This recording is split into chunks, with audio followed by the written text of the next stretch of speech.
viene. Se viene. Uy, se viene. Se viene. No sé qué pasa, pero se viene.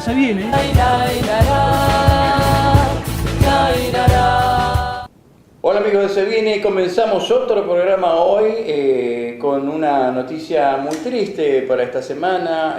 Fue ametrallada en Río de Janeiro Marielle Franco. Hoy yo me llamo Marielle Franco, compañeros. Tengo la satisfacción de estar acá con el amigo Julio D'Alessandro. Julio D'Alessandro, ¿cómo estás? Muchas gracias por acercarte. Gracias a usted. Julio es un ex Mercedes-Benz, ¿no es cierto, Julio? Sí, trabajé en los años 70, del 71 de enero hasta el 75, en el cual me echan por subversivo, pero la realidad era que me habían elegido paritario. En ese momento le habíamos arrebatado la paritaria a los milicos, en junio-julio, y en octubre me echan. Así que estuve esos años en Mercedes-Benz. Años bravos, ¿no? Realmente. Durísimo. Años en que esa empresa alemana nazi nunca dejó de ser nazi y tan elegante, con ese emblema hermoso que tiene de la estrella, ¿no? Con eso que significa tanto glamour por los automóviles que vende, que a la gente le encanta tanto. ¿Cómo puede estar tan manchado de sangre, no? Bueno, Mercedes-Benz, esa es la realidad. La gente cree eso que está diciendo Bale, lo manifiesta, pero en realidad Mercedes-Benz siempre, el primer cliente que tenía en los años 70 era el ejército. Pero no solo el ejército de Argentina, sino los golpes militares que se habían dado en Brasil, en Chile, claro, Bolivia, bueno, Mercedes-Benz metía la cantidad de dinero que lo hacía era con los ejércitos. Y hoy en día también, es decir, sacándole la estrella a esos grupos económicos que pertenecen a Mercedes-Benz, hoy están haciendo guerra. Donde ganan más es con las guerras. Yo que sé, bombardean países, montones de cosas. Esa es la realidad de Mercedes-Benz. Y el hecho de que haya esa dureza de esos desaparecidos tiene una historia que viene de antes. Ya cuando en Mercedes-Benz en los años 1930, no me acuerdo bien, también desaparecieron 14 compañeros que eran comunistas, decía Mercedes-Benz, eran representantes sindicales, como en Mercedes-Benz en el 75. Sí, todo el que reclama por alguna cuestión social es comunista, ¿no? Sí, la tenían clara. Por ejemplo, en Mercedes-Benz ellos agarraban y distinguían entre el que pedía el salario con el que era clasista en ese momento, que era el que iba por las, que no nos aumenten la producción, controlar de no hacernos mal, defender no solamente el salario, sino también las condiciones. Y eso le molestaba mucho a Mercedes, mucho. Y yo ya cuando entré en el 71, en enero del 71, estaba toda convulsionada, porque en el 69 echan a la comisión interna más representativa que tenía Mercedes-Benz, que se identificaba con el SMATA Córdoba. Entonces, a raíz de eso, nosotros los jóvenes que entramos en los 70, tuvimos que hacer una experiencia sindical clandestina, es decir, no podíamos sacar la cabeza. Si bien toda la fábrica era contra el sindicato, ellos cuando identificaban a alguno que era el que hacía la punta para ellos, primero que mandaban, te hostigaban de cualquier manera y te mandaban unos matones que eran del sindicato. Ellos sí tenían armas. Nosotros que éramos de izquierda no teníamos, pero ellos tenían arma dentro y resulta que apretaban a la gente. Primero te decían, bueno, vamos a darle, ¿qué es lo que quiere usted? ¿Quiere trabajar por su cuenta? Le damos. Si uno no aceptaba eso, venía la mano pesada y demás. Y eso lo hacía Mercedes porque ellos lo que no quieren y les molesta mucho es que haya gente que se haga respetar, y menos los obreros, que para ellos los obreros fueron siempre la mano de obra barata, ¿no? Claro, yo era dibujante de Fiat Concord. Y bueno, conozco muy bien de qué manera se apretaba a los compañeros que pretendían algún beneficio, cuidar de la seguridad. Por ejemplo, recuerdo muy bien cuando el propio sindicato hizo echar a un compañero nuestro porque entró en la cámara frigorífica del comedor y los pollos estaban podridos. Entonces, para evitar que los lavaran con ¿cómo se llama? ¿Con qué lo lavan? ¿Con vinagre es? No me acuerdo. Con vinagre. No, agua con lavandina, con lavandina. Lo lavaban con lavandina y nos lo hacían comer al pollo podrido, ¿no? Y terminaron echando al compañero que hizo la denuncia y los que lo hicieron echar fueron los del sindicato, que trabajaban coimeados por la compañía. Y eso que Fiat, dentro de todo, no era la más jodida de todas las empresas, ¿no? Lo recuerdo bien.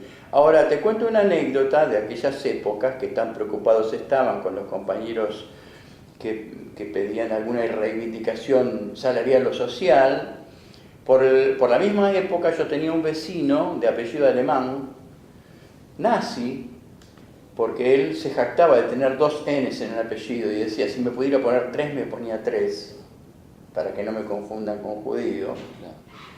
La mayor gloria de su vida fue entrar a Mercedes-Benz. Se sentía orgulloso de haber entrado en Mercedes-Benz y recuerdo que entró en compras, en el departamento de compras. Y en los sinceramientos que hacía me decía que había una corrupción tremenda en el departamento de compras y que él estaba contra eso. Y yo le dije, mirá fulanito, tené cuidado porque te van a terminar rajando a vos. No, en Mercedes-Benz no van a permitir, ¿verdad? Lo terminaron rajando a él. Con las 3 N que se quería poner en el apellido, con la decencia que decía tener, que tenía evidentemente el tipo porque no se bancaba esos hechos de corrupción, lo terminaron rajando a él. Mercedes-Benz no estaba preocupada con plata, porque por el departamento de compras había una catarata de guita que salía, ¿no es cierto? Igual que Fiat, recuerdo en determinado momento se robaron 40 camiones de Fiat, 40 camiones. Entraban con camiones llenos de chatarra, con camiones para levantar chatarra y se llevaban camiones nuevos cargados de chatarra. Los pasaban por la puerta, los hacían pesar la chatarra, pagaban la chatarra que se llevaban y no pagaban el camión, que valía pero 100 veces más, por supuesto. Y esa era una maniobra, obviamente, de la dirección, no era de algún empleado de Fiat. Y lo descubrieron porque llegó un momento que había un montón de camiones en la playa de estacionamiento, viejos, ¿no? Camiones viejos, que eran los que iban a buscar la chatarra y no. Así que bueno, fíjate vos cómo en todas partes se cuecen habas, pero siempre los que pagan el pato son los mismos, ¿no? Y los que se llevan la platita también siempre son los mismos. Y en Mercedes-Benz pasaba lo mismo.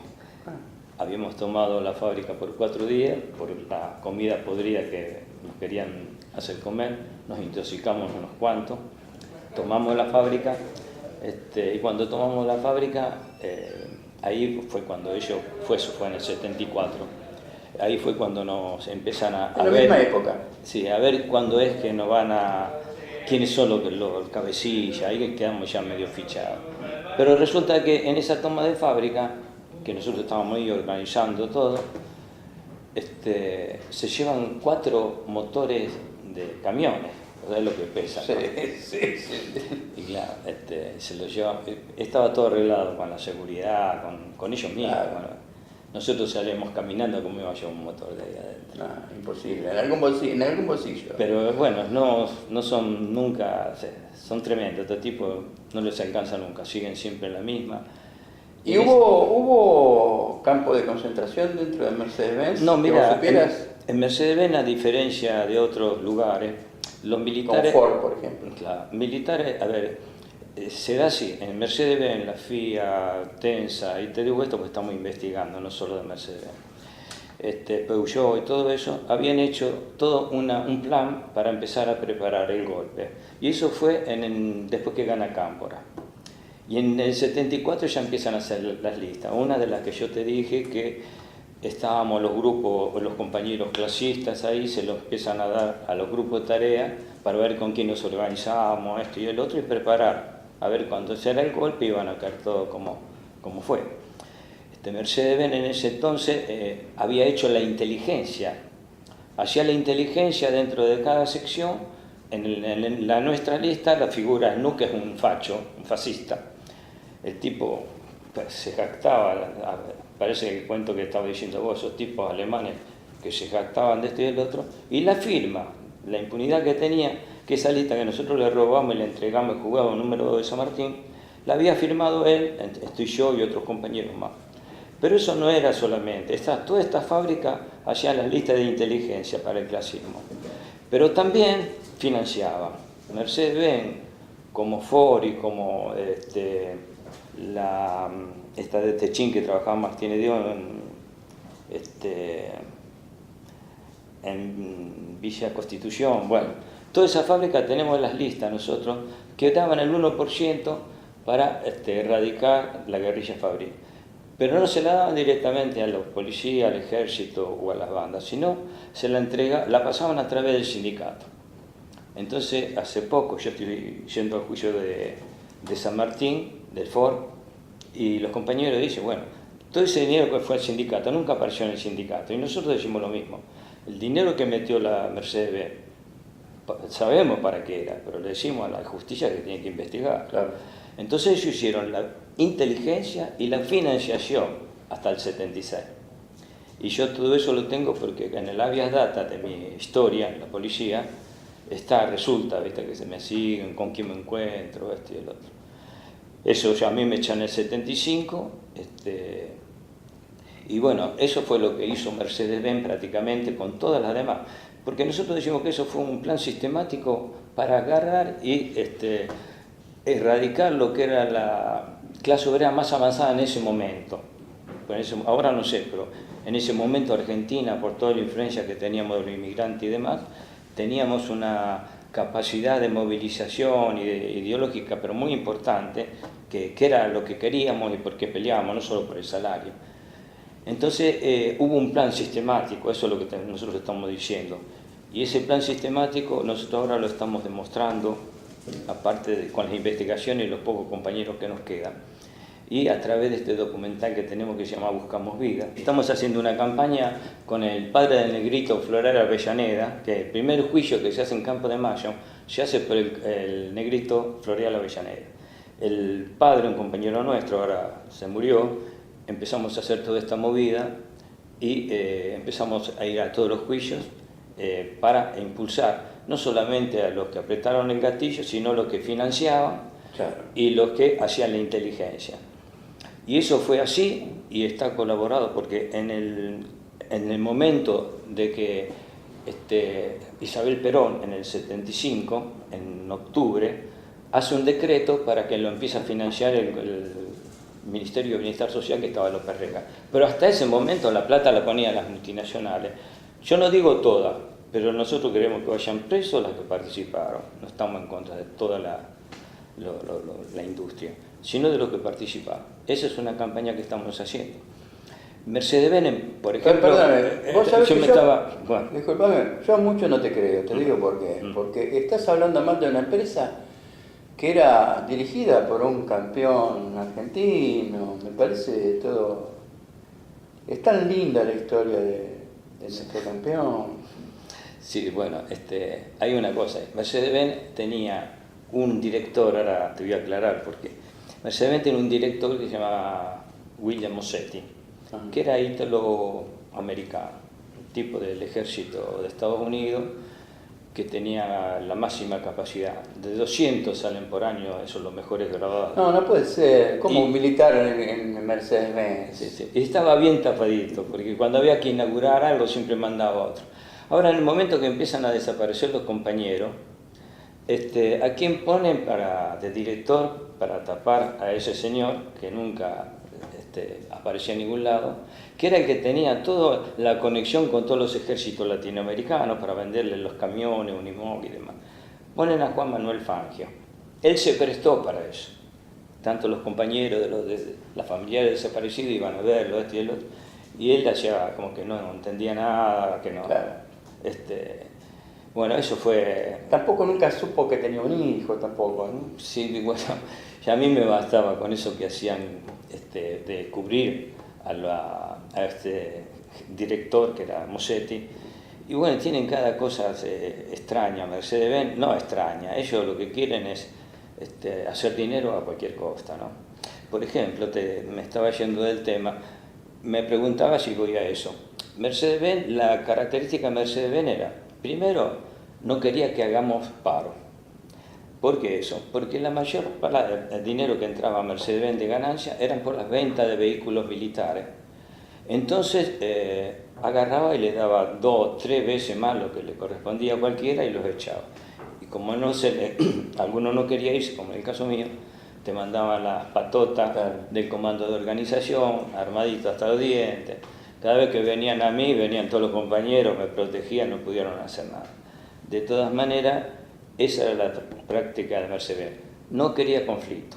Entonces el ejército le decía que empiece a limpiar gente. Entonces en otros lugares, como en la FOR y otros lugares, agarraba la patronal, hacía un bloqueo, para que salgan los cabezas, y Mercedes discutía con el ejército que lo dejen trabajar. Tal es así que cuando echan a la comisión interna en la cual yo estaba en el 75, los compañeros, los obreros, se recontra cansaron y le dieron una patada en el traste a los burócratas y empezaron a hacer un paro.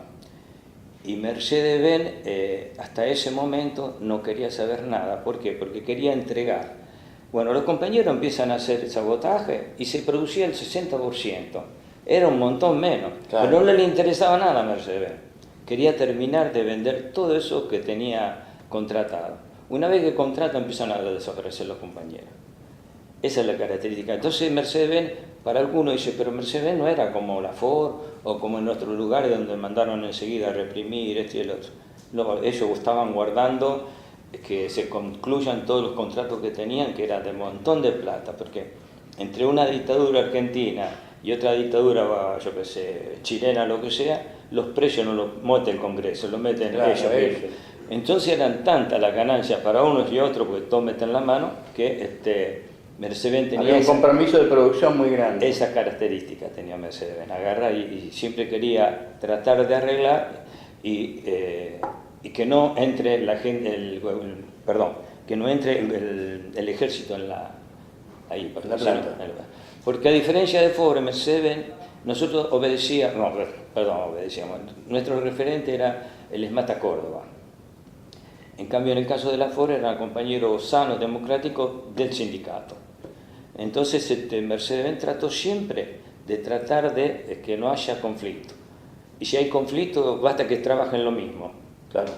Entonces la gente de afuera dice, no, Mercedes no era como los otros, que agarraron y aprovecharon y echaron a tanta gente. Y contanos, nos quedan un par de minutitos todavía. No debe haber sido nada sencillo tu separación de Mercedes-Benz, no solamente por el salario que dejabas de percibir, sino principalmente por la persecución, ¿no? Bueno, yo tuve, no suerte, tuve información de quién eran estos asesinos, ¿no? Me gusta leer, entonces había leído lo que le hicieron a los indios, en la Patagonia, trágica, bueno, en los talleres de Geiger Barcena. Entonces yo a la noche, ya en el 75, que me echan en octubre, que ahí es donde empieza el conflicto Mercedes-Benz, en el 75 yo me voy de casa, ya no dormía más, estaba medio escondido, y eso fue hasta el 77 que me tuve que exiliar porque ya era un peligro para los demás, estaba siempre en distintas casas y era tal el control que había, no, en ese momento, vos ya lo sabés porque tenés el pelo blanco, pero no se podía hacer 1 kilómetro sin una pinza, te encerraban así y bueno, me tuve que exiliar en el 77, pero fue dura, pero a ver, uno militando y y siempre con la esperanza de que hay que pelear, que no hay que tener miedo. No hay que bajar los brazos. No hay que bajar los brazos, entonces fue menos... Julio, es muy sustancioso lo que estás diciendo, y yo te voy a pedir que vuelvas, porque me parece que, no me parece, tengo la certeza de que el tema del exilio merece un tratamiento un poco más específico. ¿Te parece bien? Sí, sí, sí. ¿Podemos contar con vos para otro programa? Sí, sí, sí. Bueno, te agradezco muchísimo. Vamos a ver ahora qué se viene, ¿no? Me parece que tenemos para el próximo bloque al doctor Latriciano. El doctor Latriciano es un economista resiliente. O sea, es que las facultades forman economistas para el sistema. Y estos tipos dicen, no, para un cachito, a mí no me vas a hacer el bocho. Quieren usar la cabeza, están mal criados. Claro. Entonces es un economista popular. Después del corte lo vamos a ver al doctor Latriciano. Muchas gracias, Julio. De nada.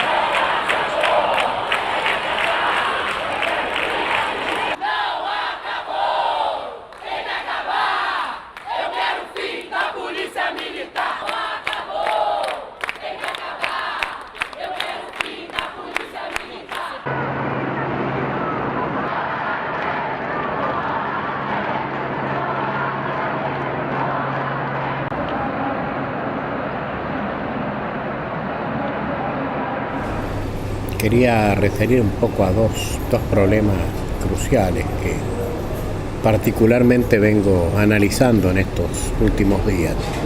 El primer problema, a mi modo de ver, concierne a la deuda, el tamaño que ha tomado la deuda. Midiendo ese tamaño, haciendo la relación deuda-PBI, donde estamos viendo que está cercana ya al 57%, entendiendo más o menos que la zona de riesgo estaría en el orden del 70%. Más o menos en un par de años la Argentina volvería a estar lamentablemente en zona de riesgo si se sigue con esta política económica. En ese sentido, este es uno de los puntos. El otro punto serio tiene que ver con el déficit de la balanza comercial. Aclaro, balanza comercial en general, los analistas tienden a hablar más del déficit fiscal, no es que yo esté soslayando el déficit fiscal, pero de los dos el más preocupante y el motorizador por ahí del problema es el déficit de la balanza comercial, que al mismo tiempo el año pasado cerró con 8.400 millones de dólares negativo, y este año ya, sea por la sequía, sea por algunas medidas restrictivas que está adoptando particularmente el gobierno de los Estados Unidos, aplicando suba arancelaria en el acero, en el aluminio, y ya algunas medidas restrictivas anteriores respecto del biodiesel.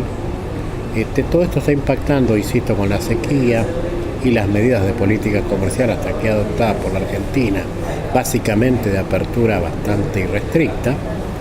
Están haciendo que pensemos que lleguemos a una balanza que va a estar más acrecentada que la del año pasado.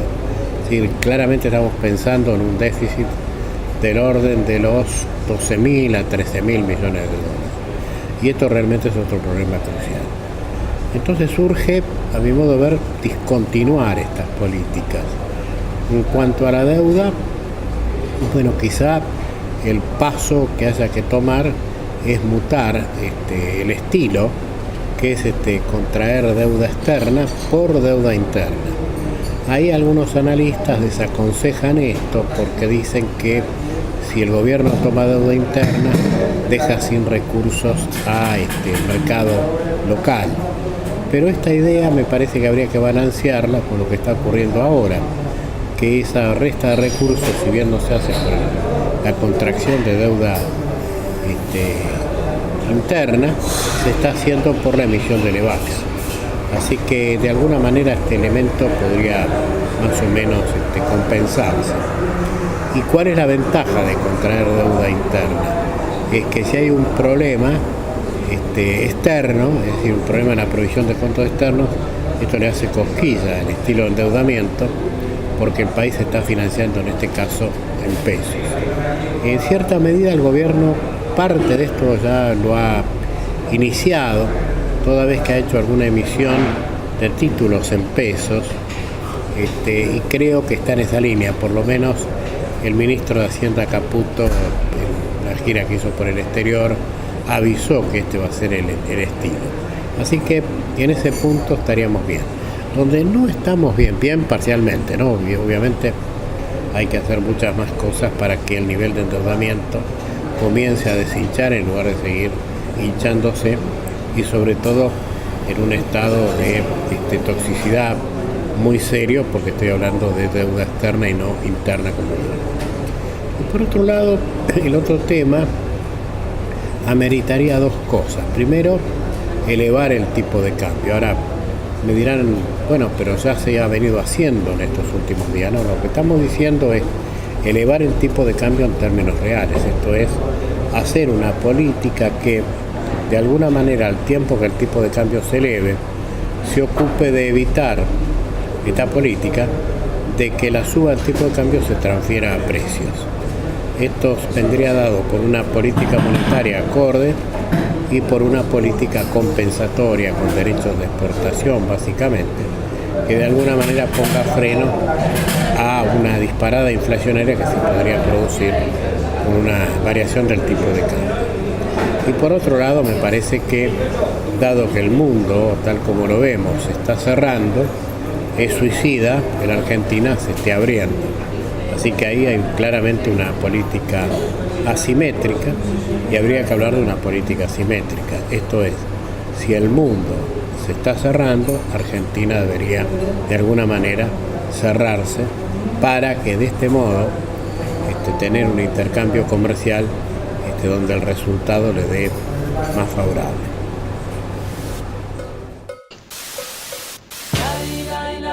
Bien. Se viene. Uy, se viene. Se viene. No sé qué pasa, pero se viene.